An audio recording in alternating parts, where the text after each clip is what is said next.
The situation in the Middle East is getting worse. Iran launched a ballistic missile attack against Israel on Tuesday. The Israeli army says close to 200 missiles were fired at the Jewish state. U.S. Secretary of State Antony Blinken says Israel's Iron Dome missile defense system intercepted the missiles.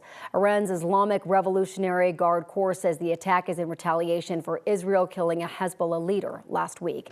Joining me this morning to discuss what's happening in the Middle East is former U.S. Ambassador to Oman and current DU Professor Gary Grappo. Thank you so much for coming in. Really appreciate it. It's my pleasure to be here. So first, conflicts in the Middle East, they're nothing new. Talk a little bit about the history there. Well, the history of this particular conflict, if you're speaking of with the Palestinians, goes back, well, even to biblical times, if you want to go back that far. With Lebanon, and particularly with Hezbollah, it's a little more recent, given the rise of Hezbollah back in the 1980s. And that has only increased over, of course, the ensuing decades. It's reached this high point as a result of the start of the Gaza war nearly 1 year ago. Right. Could this new attack be a larger tipping point than what we've seen in the past? Yes, it really depends on the decision makers in the region, particularly on Hezbollah's side and on Iran's side. We know, for example, that Israel has already pledged to retaliate for the missile attacks against them yesterday. And we can pretty much bank on the fact that they will respond at some point. But the decision makers have to decide how far they want to take this. Right. What kind of retaliation do you think could come? From the Israelis, missiles, particularly cruise missiles, aircraft, although I suspect that's maybe a little less likely, but certainly missiles. And the precision of their weapons is far greater than anything either Hezbollah or the Iranians have. As an ambassador, helping facilitate peace is the main goal, of course. So what happens in the wake of events like this?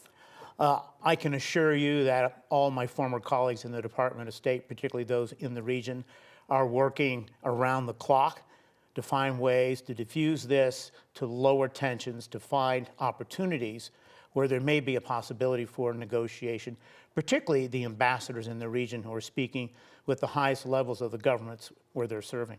And I think a lot of people also are thinking, at what point does the U.S. get involved and to what extent? What are your thoughts about that?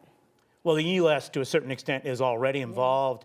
The President and Secretary of State, of course, have deployed additional naval vessels and aircraft to the region, primarily to defend our own interests, and then secondarily, of course, to defend our allies, Israel.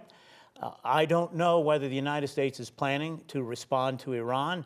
That really is the key question today.